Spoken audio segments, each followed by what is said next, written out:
Masih ingat pengalaman seorang anak muda yang kaya yang datang nyembah Yesus? Ini orang ya. Ini kalau zaman sekarang udah jadi majelis kali. Udah taat, lakuin kebenaran, sampai nantangin. Apalagi yang kurang? Sombong gak itu kira-kira? Yesus kan bilang, sudah lakukan perintah Tuhan. Oh sudah, dari masa mudaku. Sudah.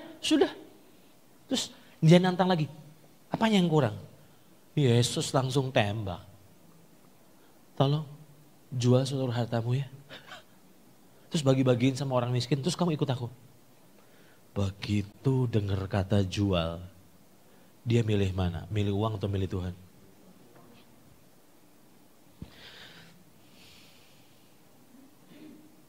Saudara pernah ngerasain? Tuhan kasih penalti kita, pilih uang atau pilih Tuhan? Dan seringkali kita pilih uang. Dan kalau kita pilih uang, apa bedanya kita dengan Yudas?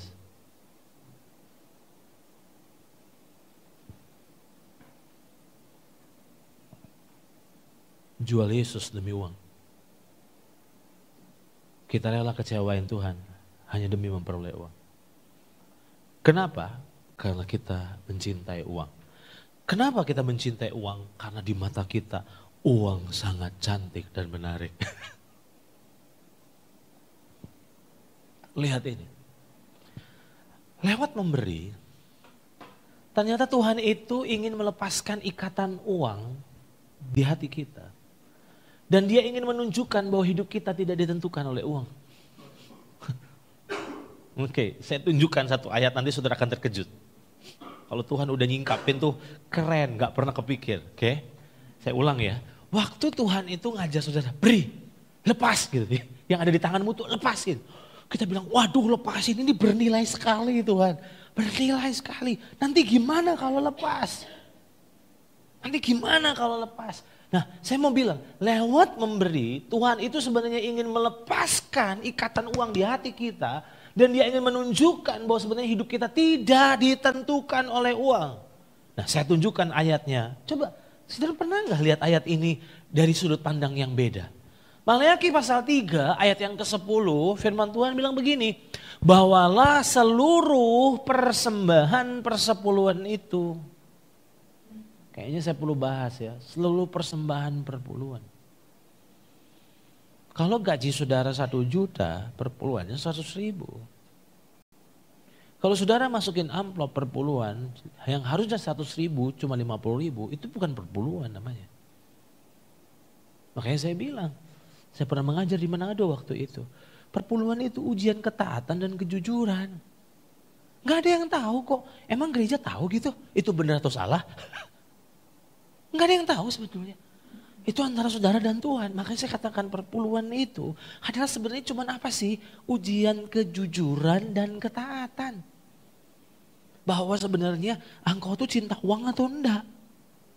Karena ada banyak orang bilang, oh kalau di perjanjian baru kan gak ada perpuluhan. Iya saya setuju, seluruh harta bahkan milik Tuhan. Nah cuma masalahnya kalau perpuluhan aja kamu mikir, apalagi seluruh harta. Kalau perpuluhan aja kita pelit, kalau perpuluhan aja kita sampai hitungan, gimana seluruh harta? Makanya saya selalu bilang sama teman-teman, oke, kamu mau ikut mana? PL, PB? Oh kalau saya PB, seluruh harta milik Tuhan. Berarti siap dong kalau diminta semuanya kasih dong.